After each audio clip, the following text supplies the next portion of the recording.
Dear friends, मैं हूं नीतीश कुमार और आपका मेरे इस चैनल नीतीश विद्यार्थी बीपीएससी पे स्वागत है।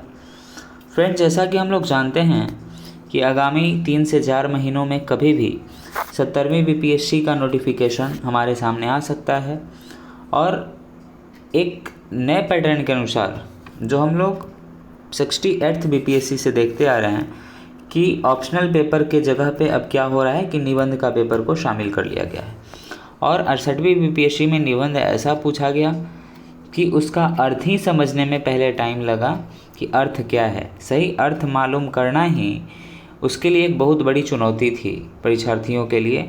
तो उस सभी चीज़ों को देखते हुए अगर हमें बीपीएससी अब क्वालिफाई करना है तो इसके लिए निबंध को समझना बहुत ही ज़्यादा ज़रूरी हो जाता है। और उसी के संदर्भ में मैंने गंगा सिंह राजपुरोहित और निशांत जैन सर की एक निबंध की जो पुस्तक आती है उस पुस्तक से हमने निबंध को उठाने का प्रयास किया है और सप्ताह में हम लोग 2 से 3 निबंध प्रत्येक सप्ताह क्या करेंगे कि हम लोग वहाँ से पढ़ने का प्रयास करेंगे।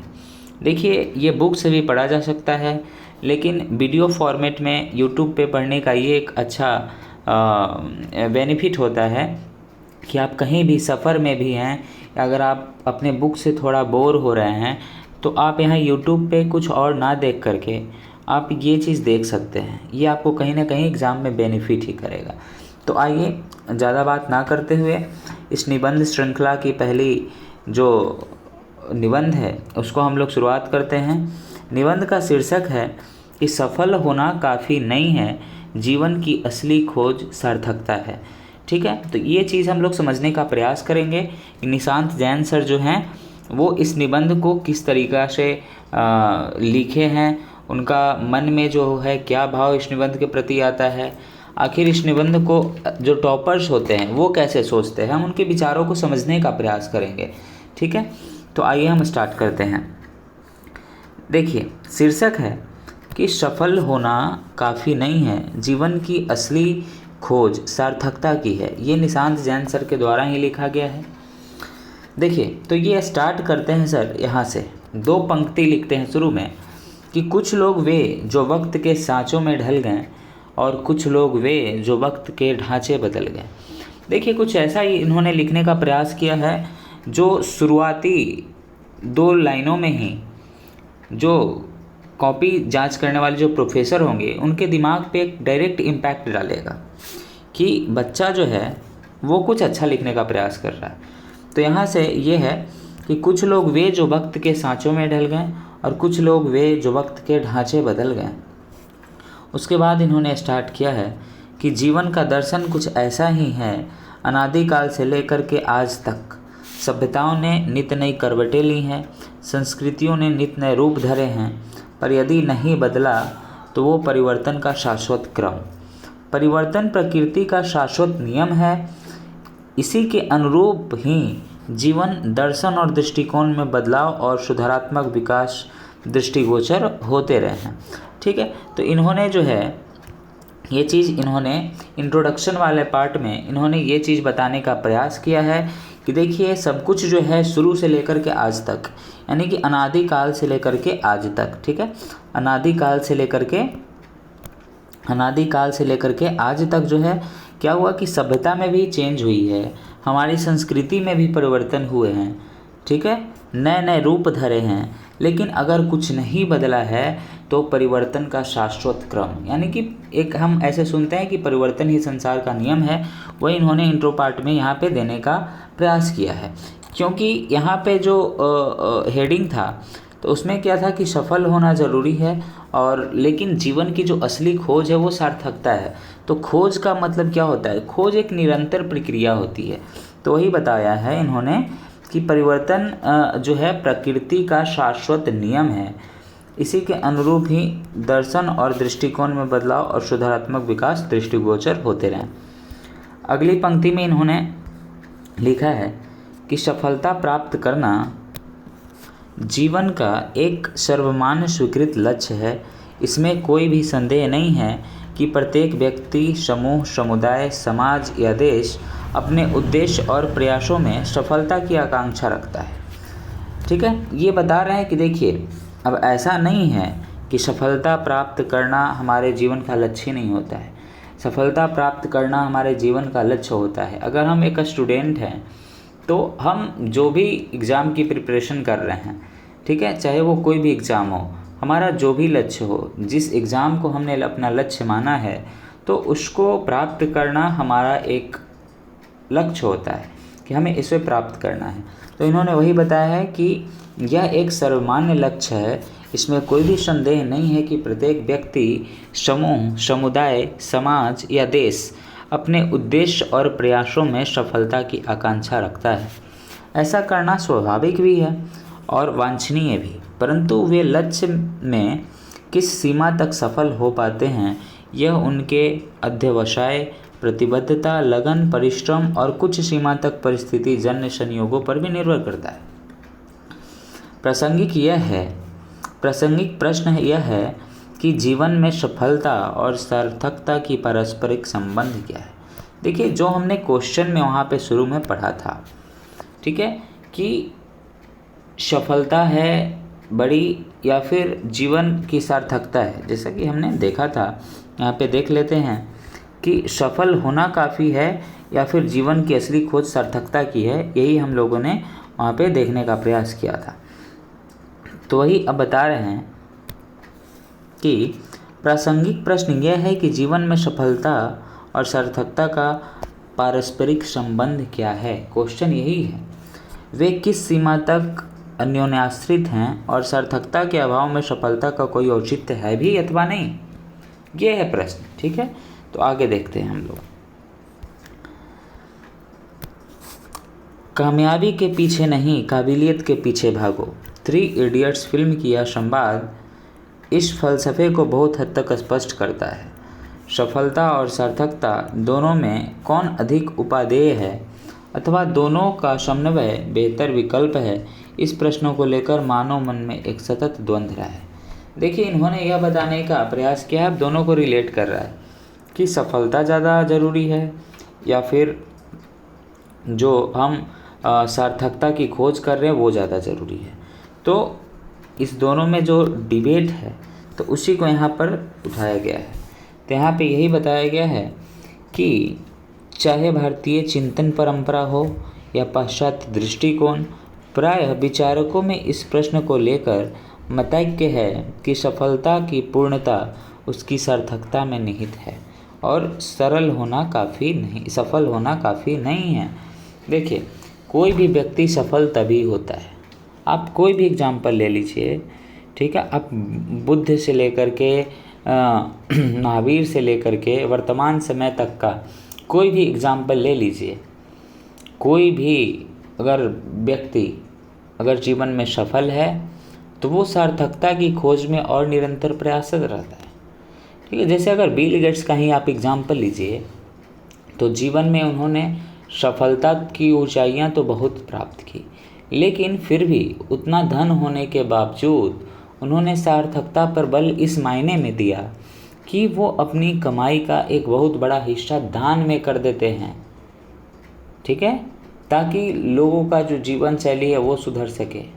ठीक है, तो सफल होना काफ़ी नहीं है। उन्होंने अपनी सार्थकता सिद्ध की कि इस जीवन में जो हम इतना किए हैं, सफल हुए हैं, तो कुछ अगर किया जाए तो वो उसकी सार्थकता होती है। तो प्रश्न यही था। तो यही हम समझेंगे कि प्राय विचारकों में इस प्रश्न को लेकर मतैक्य है कि सफलता की पूर्णता उसकी सार्थकता में निहित और सफल होना काफ़ी नहीं है, जीवन की असली खोज सार्थकता की है। ऐतिहासिक परिप्रेक्ष्य पर दृष्टिपात करें तो भारत में प्राचीन काल से ही संतों और मनीषियों में जीवन की सफलता के लिए उसकी सार्थकता की खोज की जिज्ञासा रही है। संस्कृत बाडम्य में तो ऐसे सूत्र बिखरे पड़े हैं जो जीवन को सार्थक बनाने पर बल देते हैं। परोपकाराय फलन्ति वृक्षा, परोपकाराय वहन्ति नदम, परोपकाराय दुहन्ति गामम, परोपकारार्थी मिदम शरीरम। ठीक है, तो ये ऐसे बीच में हम यूज कर सकते हैं। ठीक है, तो यहाँ पर अब देखते हैं आगे क्या इन्होंने लिखा है कि भारत की धार्मिक आध्यात्मिक क्रांति के प्रणेता महावीर और बुद्ध ने तो एक अर्थ में सफलता के उच्च स्तर की स्पर्श करने के बावजूद जीवन की असली खोज सार्थकता की प्राप्ति के लिए राज त्याग कर वनों ग्रामों में भ्रमण करना श्रेयस्कर समझा। यदि वे केवल राजा बनना ही सफलता का मापदंड समझते तो आज विश्व को अहिंसा, अनेकांत, अपरिग्रह व बहुजन हिताय बहुजन सुखाय के आदर्श और अमूल्य सिद्धांत नहीं मिल पाते। ठीक है, अब आगे हम लोग गुरु नानक की भी बात कर लेते हैं। गुरु नानक द्वारा प्रतिपादित सर्बत दा भला हो अथवा गांधी का जो सर्वोदय है, ईसा मसीह की करुणा हो या मोहम्मद साहब का बंधुत्व हो, टैगोर की मानवतावाद हो या नेहरू की अंतर्राष्ट्रीयवाद हो, सभी और जीवन की सार्थकता की खोज की अदम्य जिजीविषा दिखाई पड़ती है।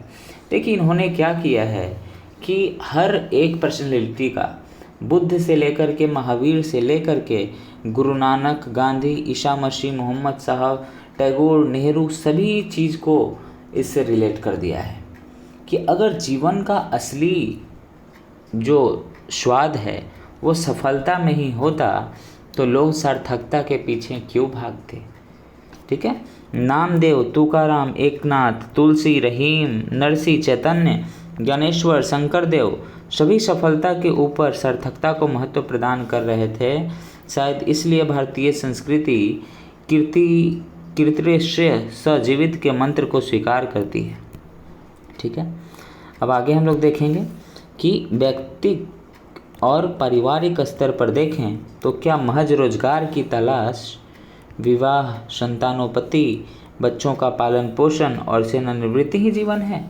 इन्होंने क्वेश्चन उठाया है उसी में कि अगर हम सफलता बोलते हैं, अगर कोई स्टूडेंट का अगर बात करें तो वो रोज़गार पाने के लिए कड़ी मेहनत करता है, तो रोज़गार की तलाश और उसके बाद विवाह कर लेना, उसके बाद संतान का उत्पत्ति, फिर बच्चों का पालन पोषण और फिर सेवानिवृत्ति, क्या यही जीवन है या उसमें सार्थकता का भी समावेश होना समचीन है?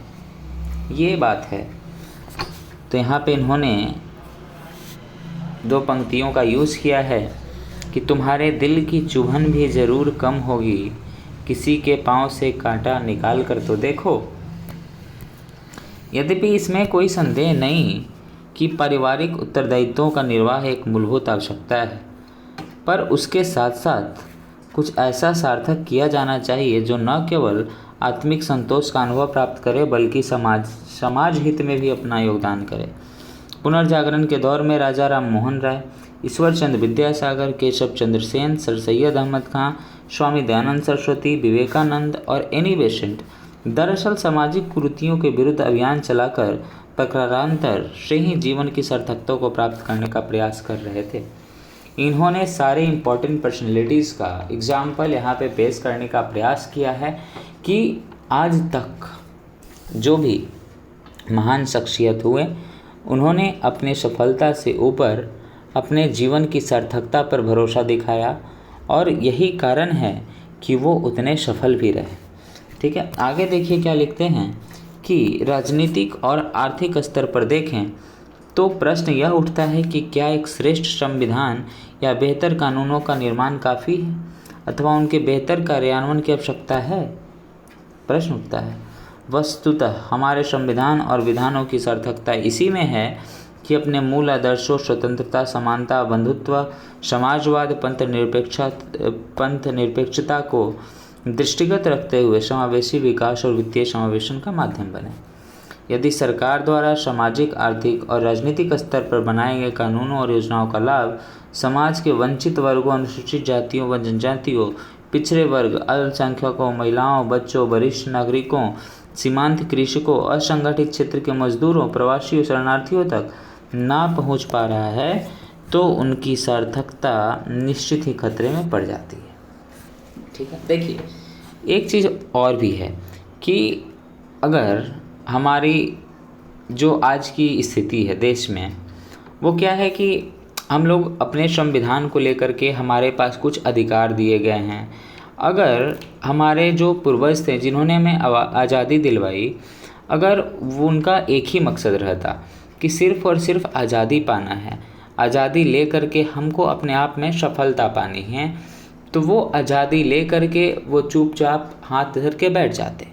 लेकिन आज़ादी मिलने के बाद उन्होंने कर्तव्यों को समझा, इसीलिए व्यक्तिगत तौर पर कर्तव्यों का निर्वहन करने के लिए भारतीय संविधान में कर्तव्यों को जगह दिया, मूल अधिकारों को जगह दिया, और कई तरह तरह के जो हैं अनुच्छेदों के माध्यम से उन्होंने लोगों पर जिम्मेदारियां सौंपने का प्रयास किया, ताकि उन्होंने यह समझा कि लोगों को ये जिम्मेदारी का एहसास हो कि उनकी भी सार्थकता इस देश में है, वो भी अगर कुछ करेंगे तो देश की आर्थिक समृद्धि यहाँ पे हो सकती है।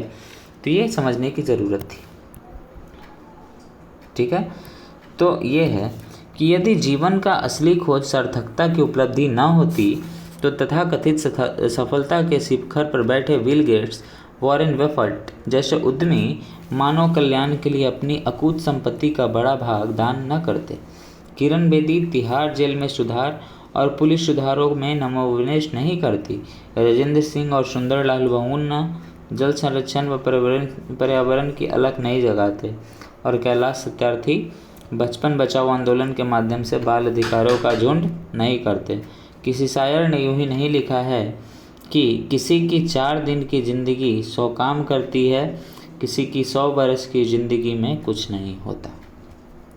ठीक है, तो इन्होंने यहाँ पर बीच बीच में वो शायरी और कुछ पंक्तियाँ लिखने का प्रयास किया है, जिससे कि जो है एग्जामिनर जो है उसका ध्यान आकर्षण जो है बना रहे और अच्छी तरीके से वो समझ पाएँ। ठीक है, तो ये जो था यहाँ तक था। और इसके बाद भी इन्होंने लिखा है कि विज्ञान और प्रौद्योगिकी के क्षेत्र में महत्वपूर्ण अनुसंधानों के माध्यम से हमारे जीवन को बेहतर और सरल बनाने वाले वैज्ञानिक व शोधकर्ता निश्चित तौर पर जीवन में सार्थकता की खोज में निरंतर परिश्रम की प्रेरणा प्राप्त करते हैं। Einstein, Edison, Rutherford, Marie Curie, जेलबेर्ड और राइट बंधुओं के प्रयासों ने उनकी जीवन की सार्थकता को ही प्रमाणित किया है।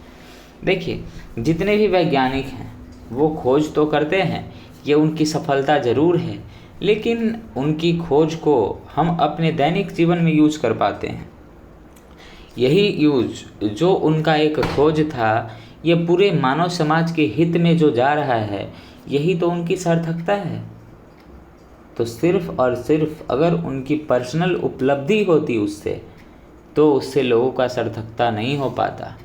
अगर उनकी खोज हर जीवन के लिए समृद्धि का काम कर रही है, हर ज़िंदगी को अच्छा बेहतर बनाने के लिए कार्य कर रही है, हर जीवन को एक अच्छे राह पे लाने के लिए कोशिश कर रही है, तो वो सफलता ज़रूर सार्थकता की ओर शिफ्ट होती हुई दिखती है। दार्शनिक और आध्यात्मिक स्तर पर देखें तो हर युग में चिंतकों ने जीवन की सफलता को उसकी सार्थकता के साथ ही स्वीकार किया है। गीता की निष्काम कर्मयोग, स्थिति प्रज्ञ की अवधारणा हो या जैन व बौद्ध दर्शनों द्वारा प्रदत्त पंच महाव्रत और अष्टांगिक मार्ग के सूत्र हों, सभी स्वयं में सार्थकता के मूल्य को समेटे हुए हैं। ठीक है, प्रेम भक्ति काव्यधारा के प्रतिनिधि कवि जायसी तो यहाँ तक घोषणा करते हैं, धनी सो पुरुष जस किरित जासो, फूल मरे पे मरे नवासो। ठीक है, तो ये बीच बीच में इन्होंने 1-2 लाइन जो है काव्यों का यहाँ पे वो वर्णन किया है, जो ध्यानाकर्षण का कार्य करते हैं और इंटरेस्ट भी जगाते हैं। गांधी जी ने एक बार कहा था कि मैं एक ऐसे भारत का निर्माण करना चाहता हूँ जहाँ गरीब से गरीब व्यक्ति भी यह महसूस करे कि यह उसका अपना देश है और राष्ट्र निर्माण में उसकी प्रभावी भूमिका हो। गांधी के इस कथन में दरअसल उसके जीवन की पूर्णता और उद्देश्य का मर्म निहित है। वे जब ऐसा कहते हैं तो वे प्रकारांतर से इसके माध्यम में सर्वोदय और सर्वजनहित की बात करते हैं। ठीक है, यहाँ यह भी विचारणीय है कि क्या जीवन में सार्थकता की खोज सफलता के अभाव में संभव है। दरअसल सार्थकता तभी प्राप्त हो सकती है जब जीवन में सफलता का आधार प्राप्त हो जाए। अब बताइए, कुछ देर पहले हमने बोला कि सभी वैज्ञानिक जो हैं खोज तो करते हैं और उस खोज में वो सफल हो जाते हैं। उसके पश्चात जब हर एक मानव उसको यूज़ करने लगता है और अपने जीवन को आसान बना लेता है, तब जो है उस वैज्ञानिक की जो सफलता है उसकी सार्थकता सिद्ध हो जाती है। तो बताइए, पहले तो सफलता प्राप्त किया उन्होंने, उसके बाद सार्थकता का महत्व उनको पता चला, या दुनिया को सार्थकता की जानकारी हुई कि उनका ये जो सफलता था वो अब सार्थकता में परिवर्तित हो चुका है। तो सार्थकता तभी प्राप्त हो सकती है जब जीवन में सफलता का आधार प्राप्त हो जाए। जिस तरह अपनी व्यक्तिगत उलझनों में फंसा व्यक्ति समाज के हित में योगदान के लिए सोच भी नहीं सकता, वैसे ही सफलता के लिए संघर्षरत व्यक्ति के लिए जीवन में सार्थकता की खोज एक दूर की खोरी ही है। बात समझ में आया? सफल होना काफ़ी नहीं है और जीवन की असली खोज सार्थकता ही है, पर यह सार्थकता तभी उपलब्ध हो सकती है जब उसे सफलता का आधार प्राप्त हो। साथ ही केवल सफलता आपको अस्थायी तथा तात्कालिक सुख को प्रदान कर सकती है, पर चिरस्थायी सुख और आत्मिक संतोष तभी प्राप्त हो सकता है जब उसके साथ सार्थकता का भी समन्वय हो जाए। इस प्रकार जीवन में सफलता और सार्थकता का समन्वय ही इसकी पूर्णता है। गज़ल सम्राट दुष्यंत कुमार के शब्दों में कहा गया है कि इस नदी की धार में ठंडी हवा आती तो है, नाव जर्जर ही सही लहरों से टकराती तो है, एक चिंगारी कहीं से ढूंढ लाओ दोस्तों, इस दिए में तेल से भीगी हुई बाती तो है। ठीक है, तो ये जो लाइंस हैं आपको तो ऊर्जा देगी ही देगी, लेकिन एग्जामिनर के दिमाग में एक नई प्रकार की झंझनाहट उत्पन्न करेगी। ये सब पढ़ते ही एग्जामिनर को ये समझ में आएगा कि ये बच्चा बहुत ही अच्छा प्रयास कर रहा है अपने तरीके से और अच्छे ढंग से इस चीज़ को प्रस्तुत करने का कोशिश किया है, तो इसमें अच्छा नंबर ऑफ कोर्स ज़रूर मिलेगा। तो यही था हमारा आज का जो एशे का था। तो ये पहला एशे था और ऐसे ही हम लोग सप्ताह में 2 से 3 एशे करने का प्रयास करेंगे, ताकि हम लोग 30, 40, 50 ऐसे जितना भी हो मेंस के पहले और पीटी के 2 महीने पहले तक कर लें, क्योंकि पीटी के लिए भी 2 महीना का टाइम चाहिए। तो चलिए आज के लिए इतना ही, और अगर आपको अच्छा लगे तो आप मेरे इस चैनल को सब्सक्राइब कर सकते हैं और हम लोग निरंतर ही इस माध्यम से जुड़े रहेंगे। बहुत बहुत धन्यवाद।